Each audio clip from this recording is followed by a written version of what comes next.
heart of a shattered shrine world, a battle sanctum lies in ruin, its altars cracked, its relics defiled, and its walls echoing with blasphemous hymns. 3 chaos warbands have carved out a profound domain. Cacophony of the Emperor's children, the blood-maddened fury of the world eaters, and the pestilent rot of the Death Guard. But the Imperium does not forget, and it does not forgive. Waves of holy retribution are sent forth to cleanse this pit of heresy. The Adepta Sororitas unleash a tide of suffering and salvation. A penitent host surge forward under the watchful eyes of the Order of the Bloody Rose, determined to cleanse the unclean with flame, blade, and sacred fury. This is not a battle for ground or glory. This is a reckoning.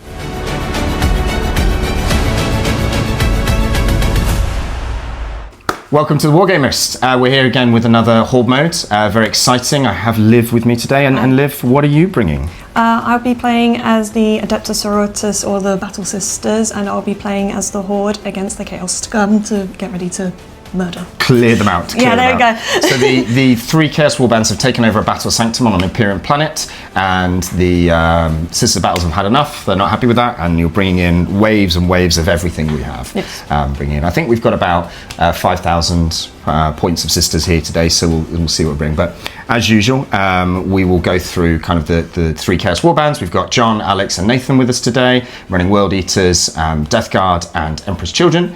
Which will be very exciting. Talk you through the kind of deployment and then just hit it turn by turn. And again, big thank you to the Poorhammer podcast who wrote these rules in the first place. We'll put a link in.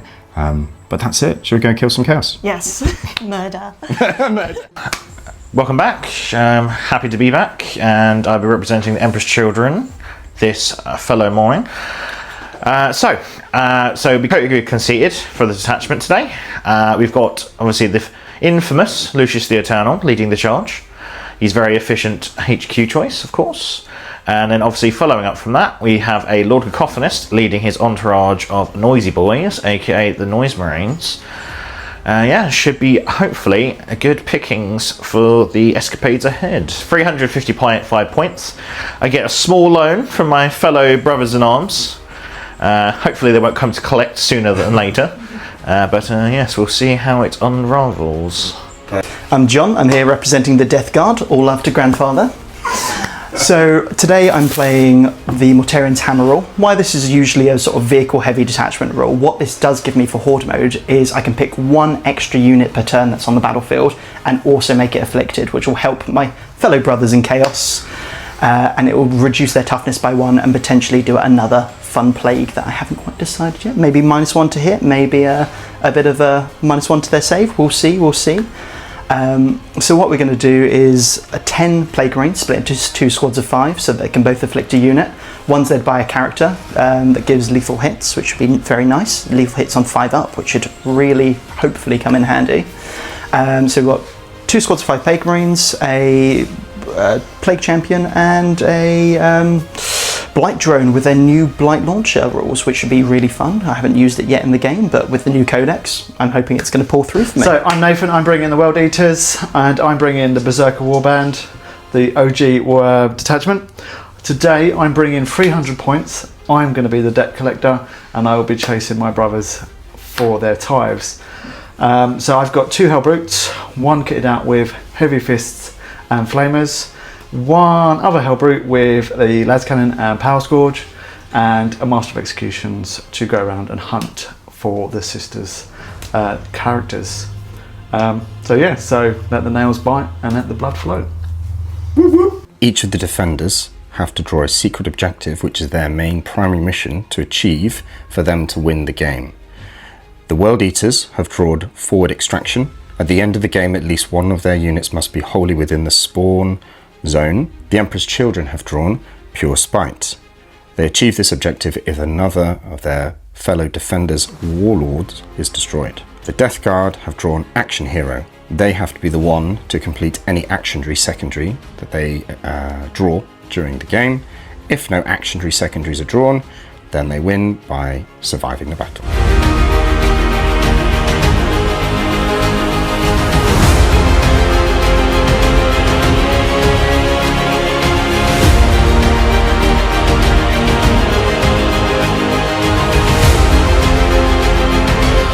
So here we've got our deployment. We're finally all set up, ready. So what we've got is the Plague Marines at the back, holding a bit of mid-range fire support for the World Eaters, which are going to be running up, getting in the face of the Sisters, taking the hit of most of the brunt of the combat and being supported by us.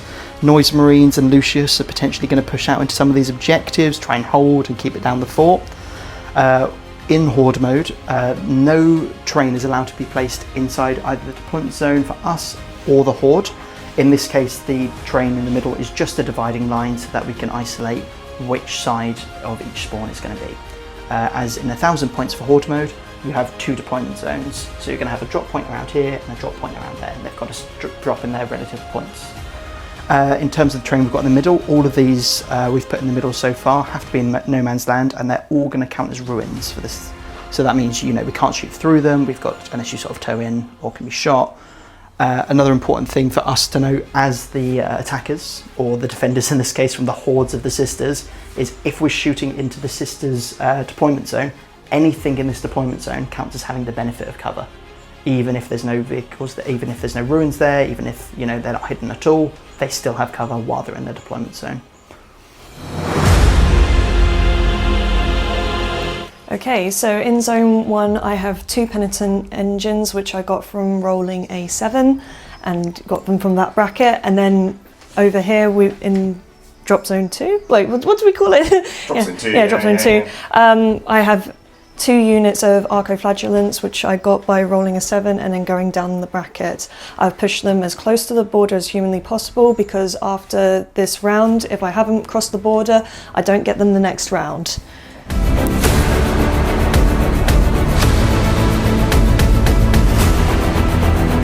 Horde round 1, basically I have moved this set of Arcoflagellants forward, had to go straight towards the enemy unit as they were the closest. These Arcoflagellants, as they couldn't see anything, could only go towards the objective point, so they have advanced that way.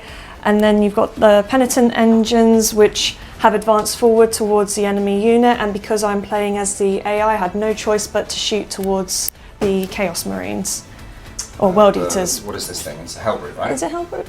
It's a Hellbrute. And then you shot back, we did nothing, and you did nothing. So for our randomly drawn secondary mission, we've drawn secure drop zones, and what this means is we have to randomly select 2 objectives in no man's land, and by the end of our round we really want to control this objective in the centre and this one over here guarded by these penitents. So at the end of the round, if we control it, we complete our secondary objective. So SP, everyone got 1 each, so we all had 1. Myself of the World Eaters and the Emperor's Children have spent 1 for enhancements. The enhancement I got was Berserker Glaive. So the one I chose was Pledge of Unholy Fortune, which lets me flip a hit wound or saving throw of a 6 per turn. Be especially useful in Overwatch because the Lord of Cakophonist gives them sustained hits. Following from that, we have our Coterie special rule, Pledge of the Dark Prince. So since Lucius is on the table and is currently alive, he must pledge how many he must kill for Celestia's tally. However, it does not specify you must be the one to kill it, because we are selfish. We let everyone do the hard work. So I've pledged 5 kills this turn, which is possible, because if you kill 4 units, I may proc a stratagem called Unbound Arrogance to make it 5. We're going big. Let's see if the greed pays off, as per due. Khan likes the sound of that one. So for Khan, I've done my Blessings roll, which has brought me to reroll charges and sustained on melee hits. For Death Guard, especially Mortarian's Hammer, I've got a Miasmic Bombardment. This is a sort of, if they're beginning at battle round, if they're more than 12 inches away, we bomb them from space and we sort of plague mortar them. So I've picked this unit here, and they're going to be afflicted for until the end of our battle round, which means they're going to be -1 toughness and -1 to their hits.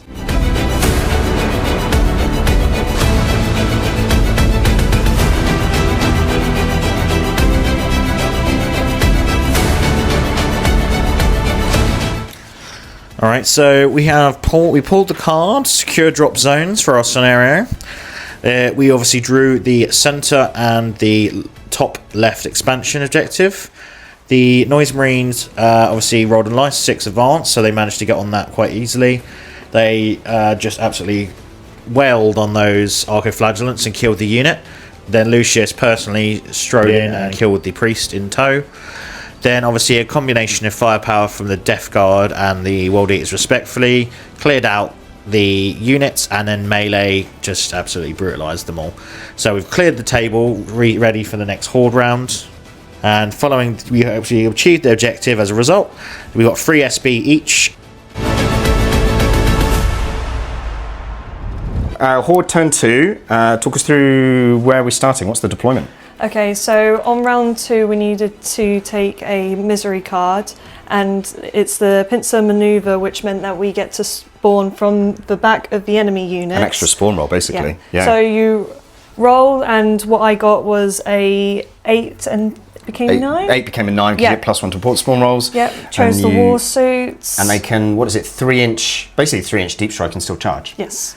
So put them partway between these 2 units because you can shoot 1 randomise and charge 1 randomise. Exactly. So John's having a great time. Yep. And then what happened in your normal spawn zones? Okay, meanwhile we rolled normally, and we got a 10 Repentia squad. Yeah. And we got 4 Penitent engines, which was actually in the top range. Yeah, it was, but you subdivided. Subdivided, that's it. Because I think the idea is try and get, because this is a bit of a blocker, isn't it? Yeah, we're basically trying to get as many bodies hitting them middle. in melee as possible and get close as we can. Because, I mean, strategically you go over here and try and kill this, Yes. but all the Horde has to go this way, so we're going to try and get rid of these 2 road blockers, but we'll see where we get.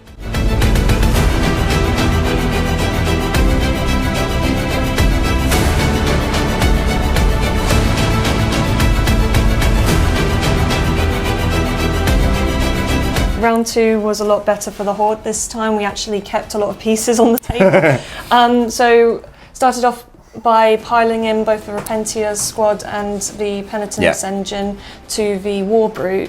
Hellbrute, yeah. The Penitence engine killed the first one, and then it fought on death because I think Nathan had sustained and fight on death for his blessings, and it basically killed the other unit, right? Yep, and then it exploded. Oh yeah.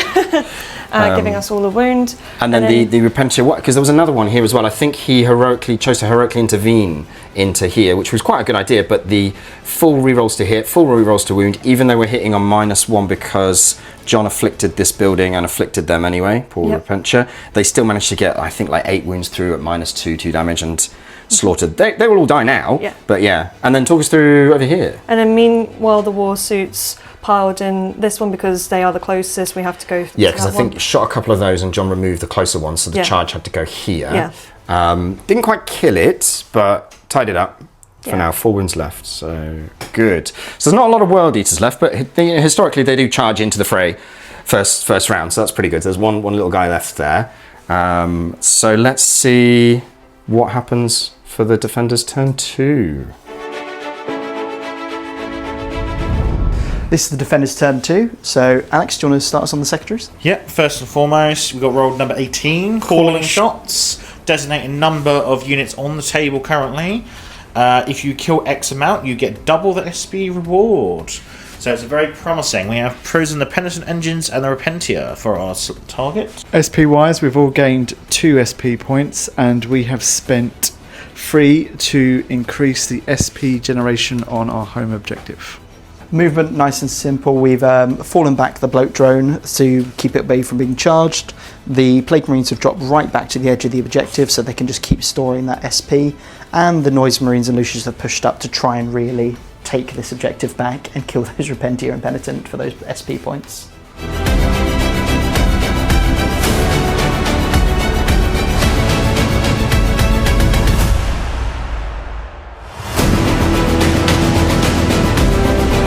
Yeah, so that was a very successful turn. As the Noise Marine surged up, literally basically obliterated the Paragon Warsuits and the Repentia in equal measure. Lucius went out and dueled the Penitent engines to the last wound. And following that, we have succeeded on our calling shots. So we picked 2 units, which were the Repentia and the Penitent engine. That makes us a mighty 4 SP for the Chaos Forces. Round 3. Liv, Yes, we talk have. us through your misery cards that you wish to inflict upon these Chaos Heathens. Okay, so the misery cards that we got for the first one, because we got more, reveal 2 more misery cards. Nice. So the first misery card of the second batch is Fog of War. Horde models gain stealth and have benefit of cover. And then for the second one, which unfortunately for our Chaos team, the Mind Killer, remove all enhancements from all characters.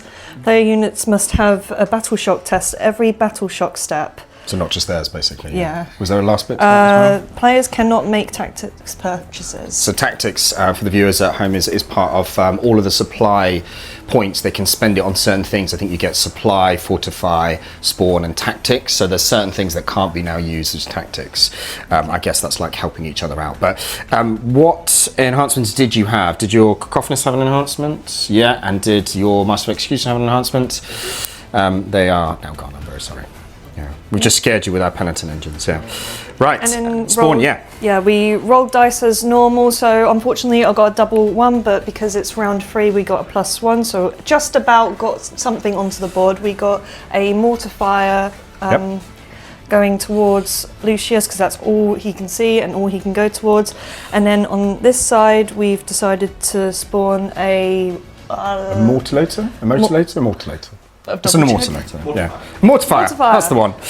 I know my models. Yeah. Wait, did I call him a mortifier by accident? No, he's a mortifier. Another mortifier. Immolator. And a castigator. And a castigator, yeah. And they'll We've run probably out of prisoners to throw at the enemy. We've got to bring the tanks now. Exactly. And we're all going to be firing upon Lucius, which still has a fighting chance. Yeah. So We literally can't see anything else. Everything else is too far back. So, but let's go.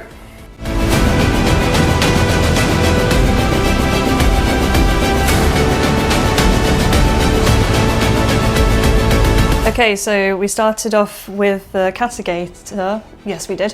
And we went up against Lucius. We all piled in. Just fight Shot everything. at him with everything. We had the things that happened to hit him was the hunter-killer missile, which was very unexpected. Happened twice with the mortifier. Well, yeah. That was what killed it in the end, wasn't it? The hunter-killer at the end from the mortifier actually killed him, yeah. So he just got 3 units just shooting at him. Yeah, and just completely you armor of crushed. contempted to try and keep him alive, and you passed all of the battle cannon saves, which is good as a result, but then a hunter got through at the end and murdered him off. So quick turn from the Horde to the defenders.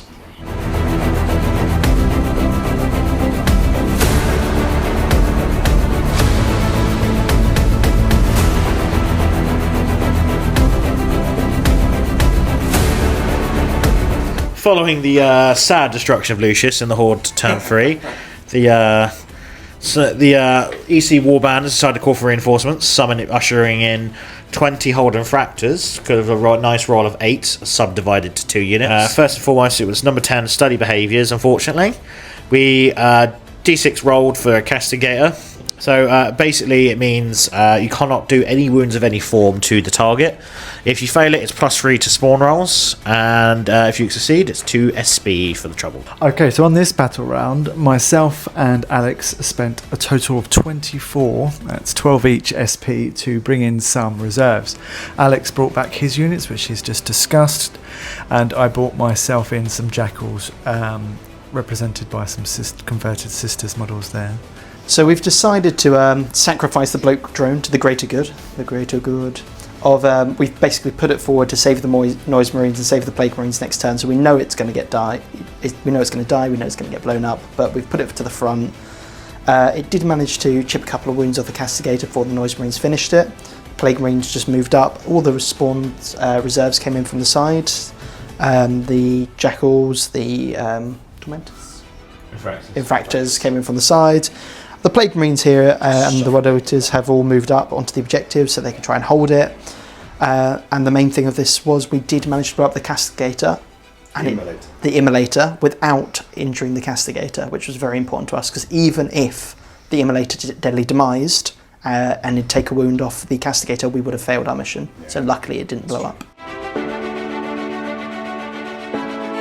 Horde round 4. Talk us through what we spawned. Okay, so what we have spawned, we rolled a 9 and we sub-factioned that 9, so we got 1 Seraphim squad and 1 Zephyrim squad. Yeah, these two. Just over here. And then in our other section, basically, we got a automatic 12. Yeah. And because of that, we decided to spawn the Celestine squad with the 10 Seraphim Yeah. as well. She's going to charge forward and then die. So there's a little bit of a theme this round, also known as Death from Above. Yeah. Oh, and you had a misery card. What was that? Yes, the misery card. It's appropriate name called No Hard Feelings. Basically, for the other team, it makes their SP down to 0. For one random player, Yeah. which was Alex, I believe. So No. was it Nathan? Oh, okay. So the poor World Eaters player who hasn't got much left at the moment is now down to no SP as well. So a bit cruel. Yeah. And then in terms of other stuff that happens at the top of the battle round, the contingent unit is going to. John has picked this big unit here. Coterie's maxed out anyway for the Emperor's Children, and then I think Nathan got reroll hits and consolidate 6 as well for his blessings. So let's see what the Horde does.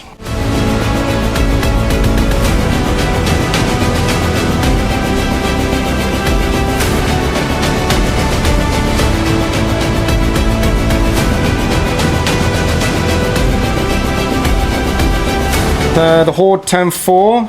Tell us how we burned these horrible heretics out of our church, Liv. So basically, the Seraphim? It is the Seraphim. They piled in and cut through the Emperor's Children. There was a lot of dice flew all the way over thrown. here. We tried to shot the bloke drone, didn't we? Yes. And it still stayed alive on 1 wound, Yeah. despite everything. Yeah. But Celestine, she went mental. Yeah, no, she just cut through like All the noise marines, basically.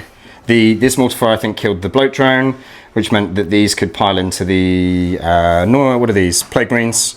They didn't do anything, a loss of few in return. But we're right in their faces now, and I'm sure these, what are these called? Tormentors, Infractors? Infractors, Yeah, they're going to do a lot of problems. But yeah, put them on the back foot.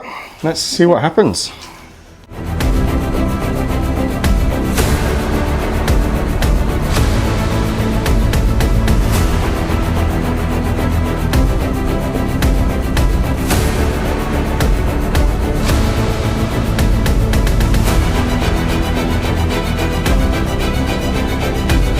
So we pulled use it or lose it.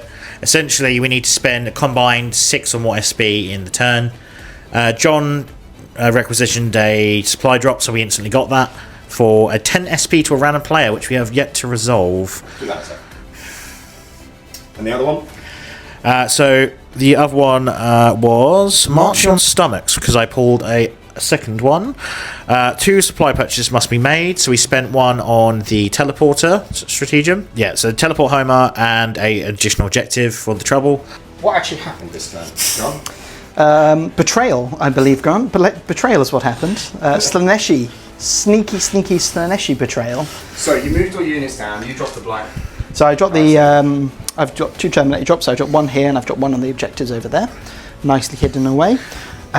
So we were going to fight the sisters, but unfortunately there was a little incident of Alex betraying me and trying to kill me. So he actually... Why would he do such a thing, though? Why would he? Because secretly that's what he wanted this whole time. What was your main mission? To early reveal card when any of your fellow players' warlords have perished. So the original plan was to kill the Nathan's one, but he disappeared into a teleport Homer.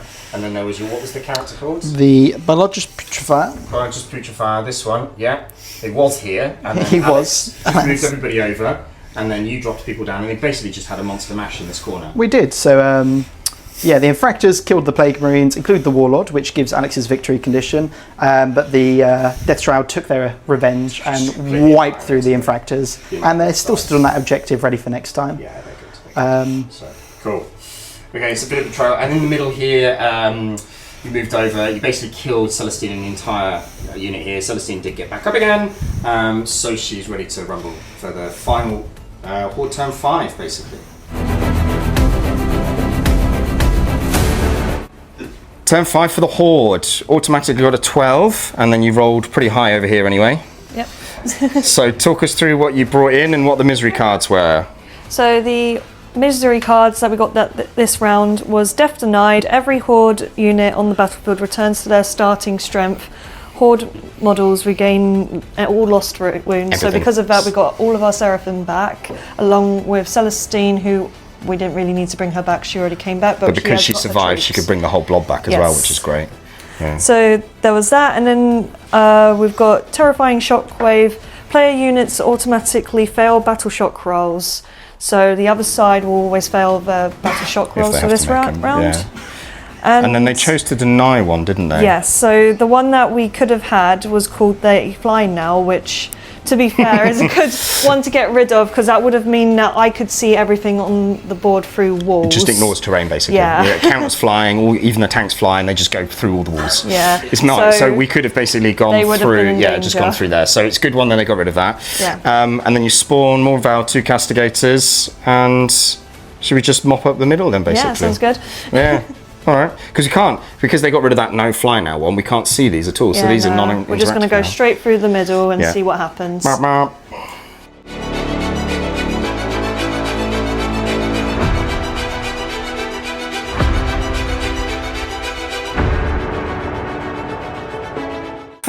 So Horde turn 5, you just moved everything to the middle, didn't you? Yeah, basically, I don't know, streamlined all the way through the middle and just wiped out everything in sight, especially with the castigators, missiles. I think that's all the Emperor Children's gone now. Yep. Yes!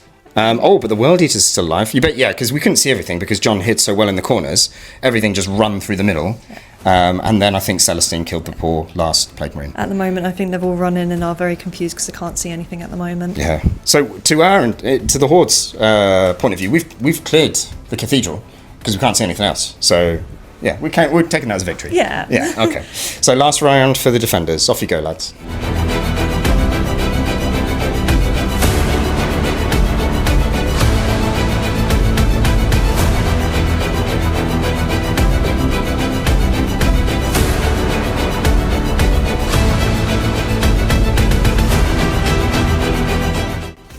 So last time for the Horde, talk us through what happened. There's no honor amongst thieves, is there?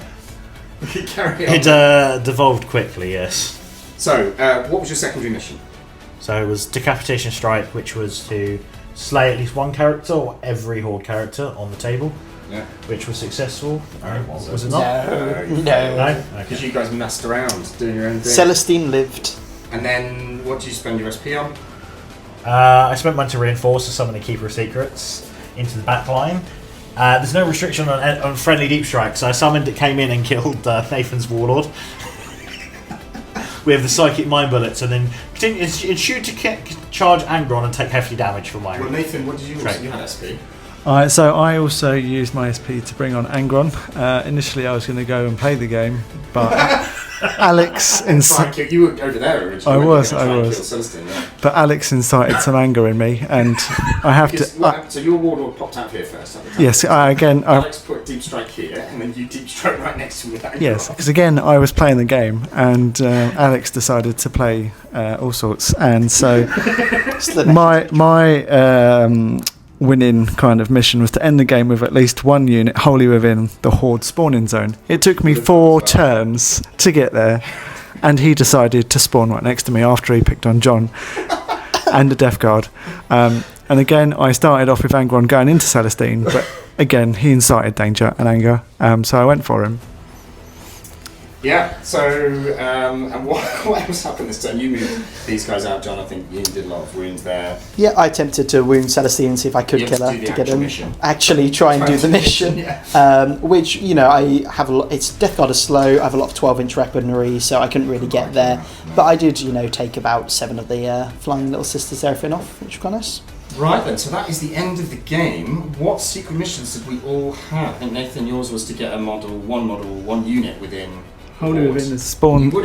I would have done it. I've done it. Oh, you have done it. You've done it, yeah. Oh yeah. Angron Oh, done there you go. Yeah. Oh. Okay, it's a good turn of events, but yeah, thanks Alex for that game. Really enjoyed it. Alex, Alex, what was yours? Just when one of your fellow players' warlords have perished. And you killed both of them by your own hands. Yeah. guaranteed John? the victory. No one else is going to do it. And Mine was action hero, so I either had to, if we ended up pulling a secondary mission over the course of the game, which required an action, then I would have had to perform that action. Otherwise, it's a game of survival. And as I've still got my 2 squads of Terminators lovely on the board, we're good.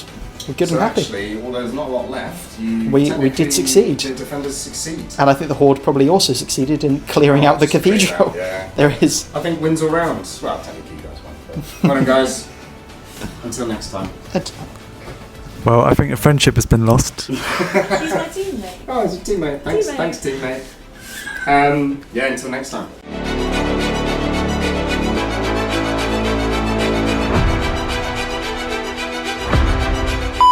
And don't worry, we could always retake bits, and I end up cutting so much shit out, especially with Ben. Oh my god, so much shit he says. Anyway, yes, Ben, I know you.